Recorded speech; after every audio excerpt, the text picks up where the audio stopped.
For weeks I thought the noises under my apartment were just the house settling. I kept telling myself that old buildings make sounds, pipes move with shifts. Nothing to worry about, but deep down I knew this was different. I was 22, living alone in a cheap upstairs apartment. The kind of place you take because the rent is low, not because you actually like it. The upstairs had everything I needed. A small kitchen, a living area, one bedroom at the end of a narrow hallway. The floor below me was empty. That is what the landlord told me. He said he was renovating it, new flooring, new paint. He planned to rent it out soon. At first, nothing happened. The first week was completely normal. Quiet nights, no disturbances, just me and my phone and whatever show I was watching. Then one night, around 1 in the morning, I heard something, a single footstep directly below. May froze. I waited for another sound. A few seconds later, there it was, again, another step, slow, heavy, not like wood, creaking, not like pipes. It sounded like someone walking. I sat up in bed and listened. There were a few more steps, then silence. I stayed still for a long time, trying to convince myself it was nothing. Eventually, I lay back down, but I did not sleep well that night.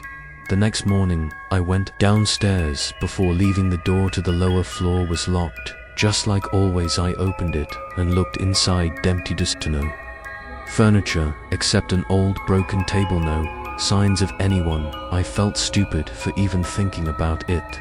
The next night, nothing happened. Almost forgot about it. Then the night after that, it happened again. This time, it started earlier, around midnight. The same footsteps, slow, measured, like someone walking around without wanting to be heard. I muted my TV and stood in the middle of the room listening.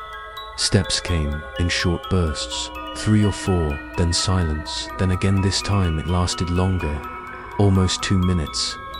My chest felt tight. I kept telling myself, there has to be a reason. Maybe an animal got in. Maybe something was falling, but it did not sound like that. Sounded like a person. Over the next few days, it kept happening, every night, always, late, always, from downstairs. Sometimes it was just footsteps, but one night I heard something else. A cabinet shutting. That was the first time I felt real fear, because that was not random, that was deliberate. The next day, I called my landlord. Told him everything. He sounded annoyed. He said no one had keys except him and me. He said he was out of town then. He said it was probably just an old house making noise, and I was scared I could call the police, but he did not think there was any reason to. That made it worse, because now I felt like I was completely on my own. That night I tried to ignore it, but around 12:30 the footsteps came back, slower, this time heavier. Was lying in bed, staring at the ceiling, listening. They moved across the space below me, then stopped directly under my bedroom. I held my breath. Everything went quiet. Then I heard it, 3 soft taps right below. May did not move. I did not breathe. After a few seconds, 3 more taps, exactly the same. That was the moment I felt it, that feeling like someone knew I was there, like someone was listening. But I grabbed my phone and texted my friend. I told him something was wrong. I asked if I could come over while I was waiting for his reply. Heard the tapping again 3 times. I got up and left. I did not even turn off the lights. The next day, I came back with my friend. I did not want to be alone. We checked the whole place, upstairs and downstairs. Everything looked normal until we got to the downstairs kitchen. My friend crouched down near one of the cabinets and said, "What is that?" I walked over. There was a cigarette pushed deep under the cabinet, almost hidden. It looked fresh. That was when everything changed, because now I had proof someone had been there. Rai called the landlord. Again, this time he sounded more serious.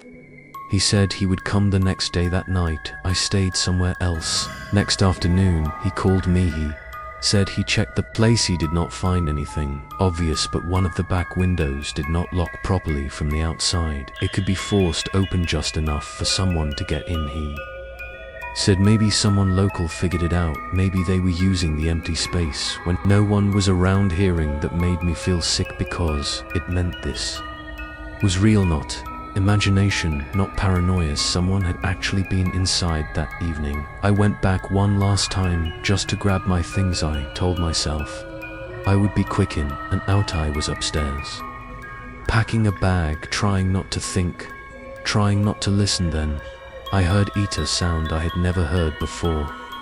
Ray Coffet came from directly below me, clear human clothes.